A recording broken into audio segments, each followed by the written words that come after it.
blockchain technology can really streamline post-trade processes across the world, which then frees up capital. The ultimate vision of every investor in the world is holding whatever assets they want exposure to in their wallet. It's a very exciting vision that is very democratizing. We need to have our eyes on the prize, which is 24/7 instant settlement. That's where we're going to solve all the frictions that exist in traditional finance. We can take some of that friction out, bring new products to market. So that's really positive for the actual economy and drives growth.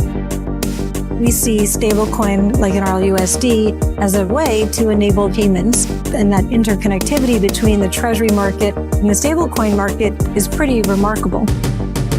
This is clearly the path of the future. Crypto will be at the core of all financial services. Ripple has been ready for this moment. I'm thrilled you are on this journey with us.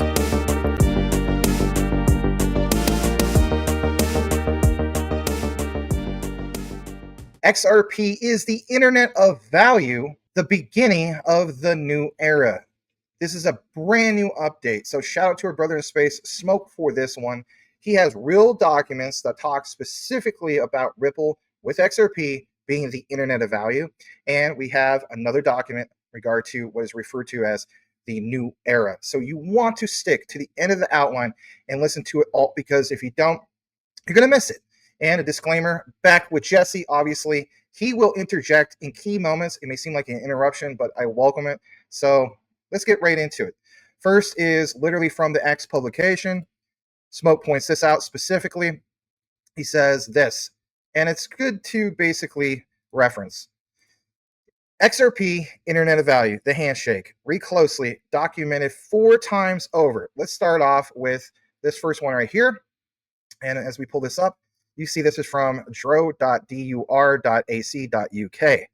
And as you get further down into it, Rue and I, actually shout out to Rue, we actually have both shared this before in regard to Dr. Rhea. So interesting to see this. And I hope to get Dr. Rhea maybe in a live show or recorded at some particular point. But I'm glad that Smoke is referencing this. We see here, by providing interoperability, seamless circulation, and payment automation or straight-through processing, STP, the XRP promises to be the cornerstone of the Internet of Value. In fact, I'll shrink that down just a tad bit.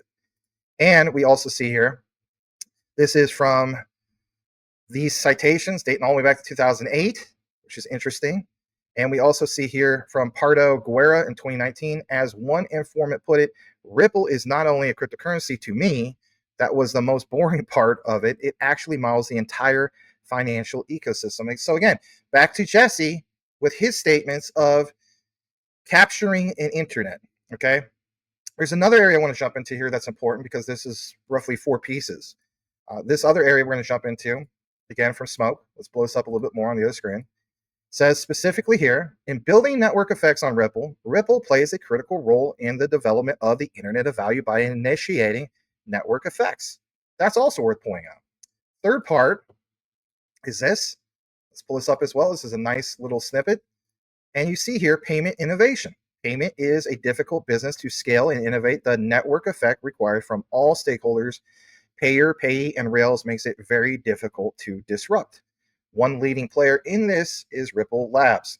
And like it says here, Ripple provides global financial settlement solutions to enable the world to exchange value like it already exchanges information, giving rise to an Internet of Value. And the bottom part might be the icing on the cake. Many banks and payment players are adopting Ripple and similar platforms. That's also worth pointing out. And here is the final one. I'm going to have Jesse interject, I should say, right after this. So we see here blockchain.cs.ucl.ac.uk. And as we go down to this, it says specific protocols that propel the development of the Internet of Value, such as XRP and even IOTA. So I hold IOTA. I actually hold all ISO assets. And then on the bottom, we have, like it says, the removal of intermediaries. This part isn't highlighted, but I did want to share this. So it says the removal of intermediaries in combination with increased information transparency leads to a mitigation of the so-called principal agent problem, where agents possess all relevant information and act in their own best interests rather than in those of the principals. The Internet of Value helps to reduce this specific problem by applying smart contracts, as well as by giving principals advanced options to monitor transactions. So that's a big discovery once again, and a new update.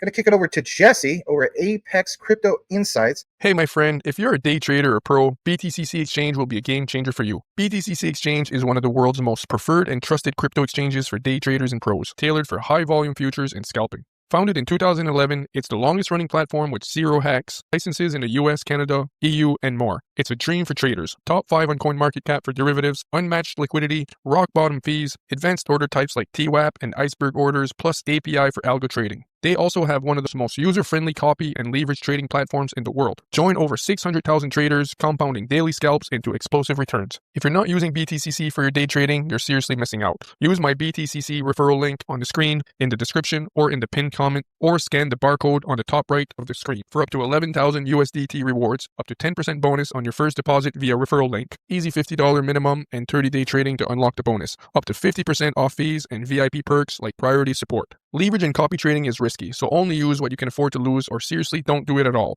I launched this YouTube channel to share crucial crypto insights, not to see you make reckless moves and lose your hard-earned money. Testimonials are paraphrased for clarity from real BTCC trader reviews. See description for sources. Never keep all your crypto on exchanges. Use reputable hardware wallets. Links below. Now let's get back to the video.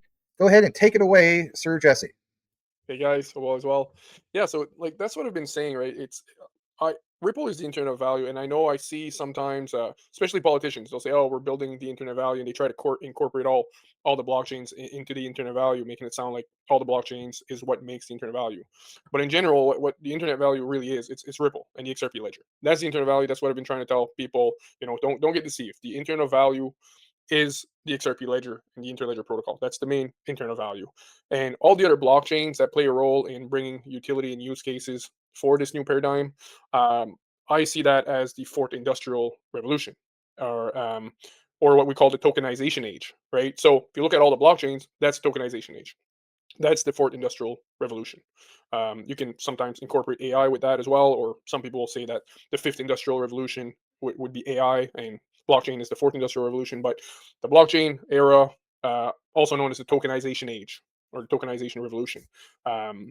It's not XRP, the internet value, and everything else, tokenization age or the fourth industrial age, fourth industrial revolution, going from the information age to the tokenization age, and quant being the internet of trust, because it allows everything to connect into blockchains, and blockchains represents trust. So Gilbert Verdian of Quant has always said we are the internet of trust, and so nobody has ever claimed, even what's his name, the guy Ethereum, having a total blank. Vitalik Buterin.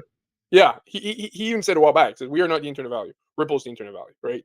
So again, sometimes politicians and these bureaucrats or whatever try to make it sound like every blockchain, it's all part of the internet value. No, Ripple is the internet value because of the XRP ledger and how it allows any type of value to be converted to any type of value.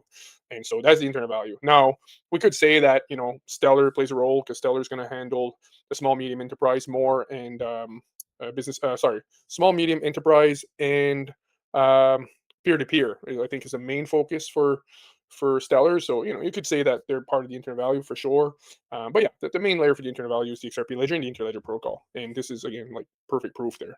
And even document that came from the Hyperledger Foundation, which is now called the Decentralized Trust, which I show numerous times, because that's just an original document. Like that document should be like plastered everywhere. It's where they built the internet value. It was 14 pages approximately, and it's coming from Hyperledger Foundation. It's now called the Decentralized Trust.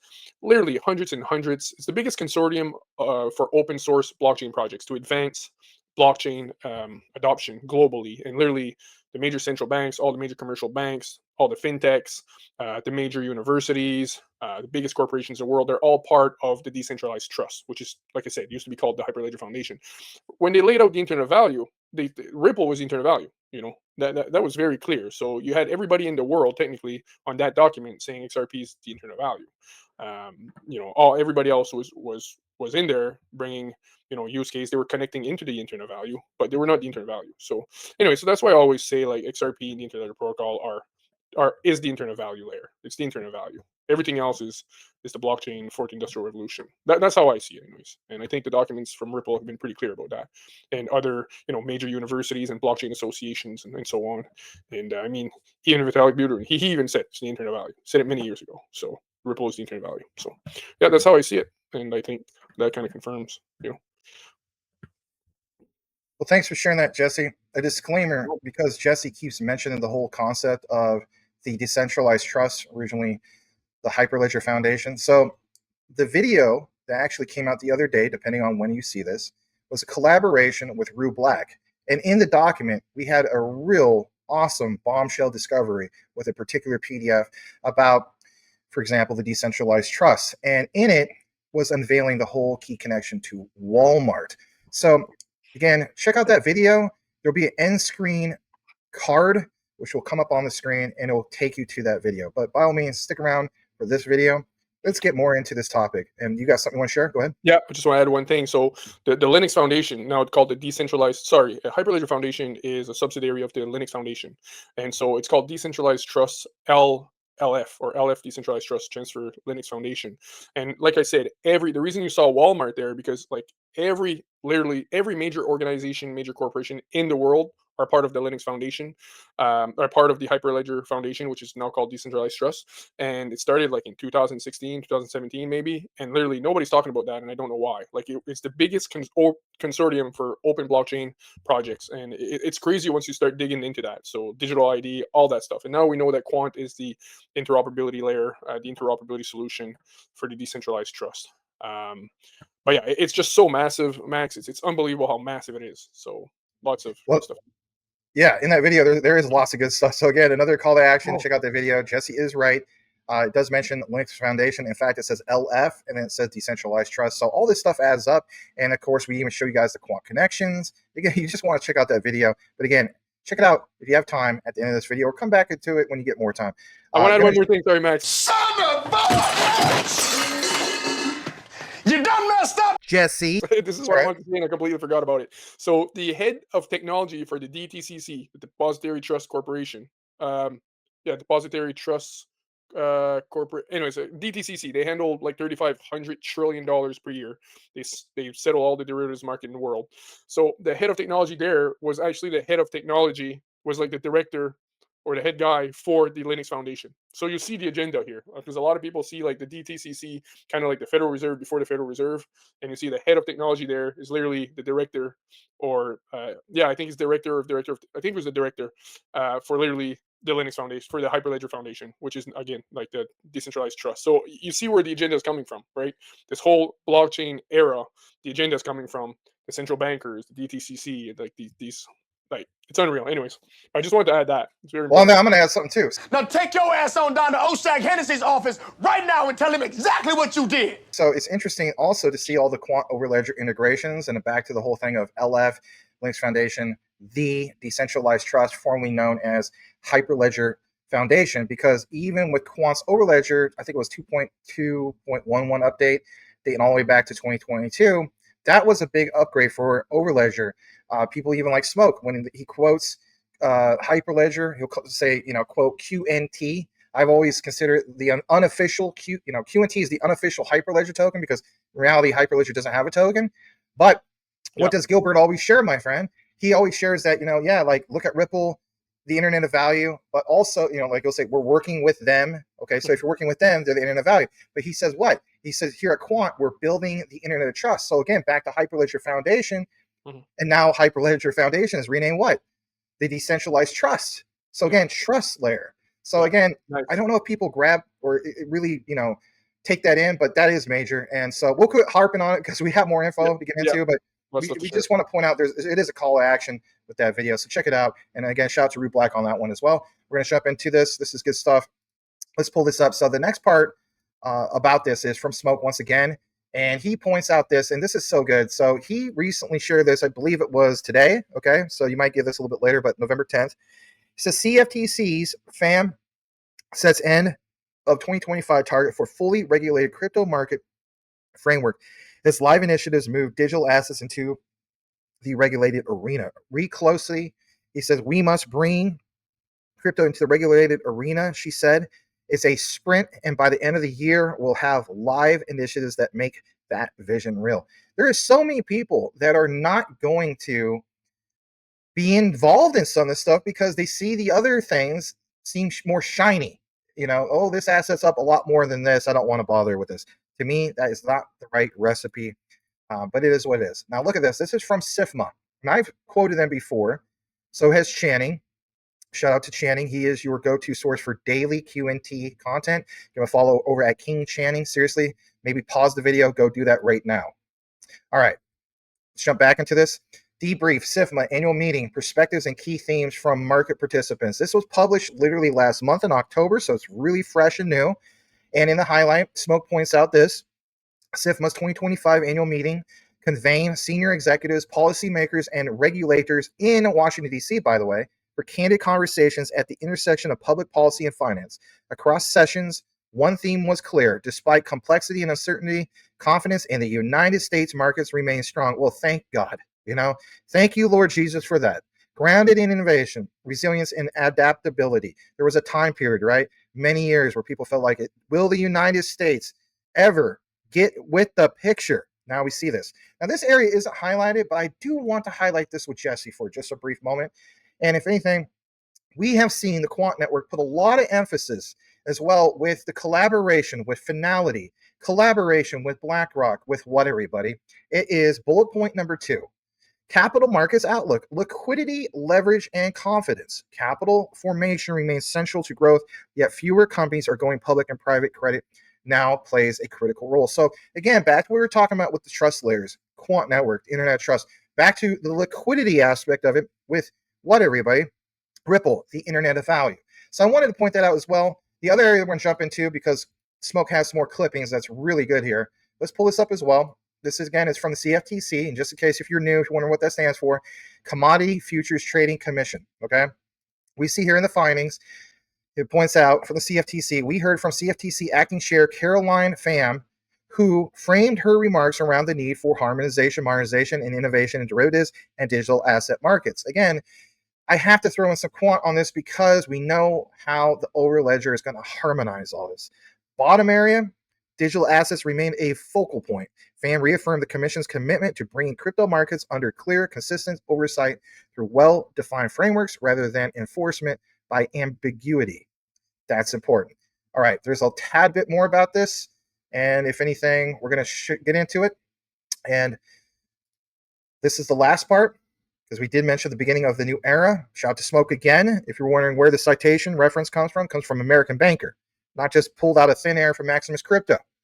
November 22nd, 2025, the beginning of a new era. We've stated this numerous times on my channel, Jesse's channel, right? Could be the biggest buy the rumor, sell the news event of all time, or it could be the biggest buy the rumor, sell the BS. But I'm going to be prepared either way. We see here the headline, and what's important is to zoom in on this. So let's do that. Let's shrink this down just a tad for it fits the frame. And we see specifically, it says, actually here, this action, which enable early adopters to benefit from ISO 222's richer data format and get experience, is in its applications. It has also provided additional time for other financial institutions to transition to the message standard. Again, think about that. Going from MT, the slow-moving, outdated system from the early 70s, to blast off to the next era of Web3. However, after more than 2 years of a transitional period, the coexistence of the two formats is set to end. Yes, end, everybody, on November 22nd, 2025, marking the beginning of a new era. Again, that is crucial. And to see the American Banker basically share this, I think, is just solidifying more of what we already have known with the research. So I'm going to kick it over to you, Jesse, because if anything, a lot of people want to get your perspective and your analysis on this. Take it away. Yeah, that's very interesting because when they say that, I'm just looking at the notes I was taking down here. The coexistence of the two formats will end.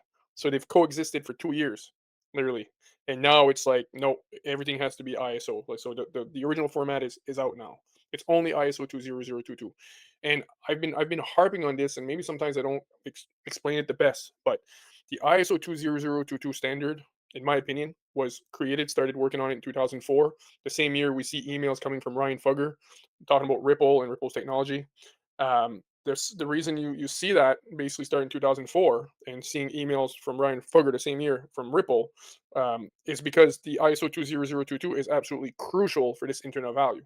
It's absolutely crucial because, like I was explaining, I explained this a few times, I think, with you, but you can settle a transaction instantly. right? And the banks receive the payment and boom, they receive it in 2-3 seconds or 30 seconds, boom, it settles with XRP rather than waiting 3-4 days or weeks and going through multiple intermediaries and all this BS, right? So clunky. But yeah, I can hit the account now instantly, but the bank's got to know like where did this payment come from? Like who's the sender? Who's, you know, the recipient? What's their institution number, account number? What's their address? You know, it's got to be rich in data and it's got to be standardized. So all the banks have to speak the same language. Like the data format needs to be the same across the board. If you're in the US and you're sending a payment to Europe and the bank in the US, well, their data format is like, let's say 12 lines and it's got the sender and their account number, their institution number, the address of their institution or whatever that's sending it, you know, like that. And then the recipient bank, well, instead of being the sender on top, it's got, let's say, instead of 12 lines of data, it's, let's say, 8 lines of data. I'm just using an example, right? So 8 lines instead of 12. And then instead of being the sender at the top, the first line might be like the recipient. And then the account number is like the third line or whatever. Like it has to match, because when it hits that account, you're no longer talking like, you know, 6, 7, 8 days and jumping through different banks and whatever. In order to move into this internet value where value is flowing instantly across the board, across all of different mediums, all different payment platforms, different networks, everything, the data needs to be standardized. And this is why it's so crucial. And this is why they've been working on it for so many years. And what blows my mind is people need to understand that Stellar and Ripple, I've kept saying Ripple was the only blockchain company on the governance body, but somebody told me that Stellar is too, which I think is correct. So we've got Stellar and Ripple are the only blockchain company on the governance body of the ISO 20022, right? And it's all about cross-border payments. And this is a SWIFT standard. So when people like they see, oh no, Swift is working with Ethereum and Linea instead of Ripple for cross-border. No, you're being deceived. Okay, this is all BS and deception. Okay, Ethereum, Linea, Solana, all these different blockchains are not being used for cross-border payments. When you want to go from one type of asset to another, you know, you need that bridge asset, you need that instant liquidity, it needs to be AML compliant, KYC compliant, it needs to have a global rule book like Ripple has. I mean, this is no, guys. So again, people don't realize this ISO 20022 that's going live here in literally less than 14 days. It's a very, very, very big deal. And I'm ready for it in case, because I wouldn't be surprised. Again, it's not financial advice. There's no guarantee. We don't know. But this is when, in my opinion, this is when the real volume can literally move through these pipes like beyond comprehension, is after this goes live, is what I think. But again, because you're standardizing everything across the board, it's a very big deal. And the coexistence, like this has been running parallel coexisting for 2 years. They admit that in the document. Like this is a very big deal. I know a lot of people are talking how big ISO 20022 is, but it's probably bigger than most people realize. Probably way bigger. This might, anyways, we'll see. But yeah, I'm very bullish on that. I'm extremely bullish on all this. And again, guys, giving you guys more examples of this concept of XRP is the Internet of Value. And this is the beginning of the new era. So do us a solid if you listen to the entire outline. It gives us great feedback to see who's just jumping into the comments and not paying attention to a darn thing, or the ones who are truly listening. And type in this key phrase, and that is the new era. And we'll know that you listen to the entire outline. On behalf of myself and Jesse over at Apex Crypto Insights, know what you have, know why you hold it. The research trumps FUD 110%. And a final disclaimer, there's a cool function on YouTube. If you're watching from Jesse's channel, there's a button where you can subscribe to myself, Maximus Crypto, and vice versa if you're watching on the other platform. So if we still got to earn it after this, hey, it is what it is. We do appreciate each and every one of you guys. We'll see you guys on the next video. See you guys. Principal O'Shaughnessy? Get out of my goddamn classroom before I break my foot off in your ass! Insubordinate and churlish.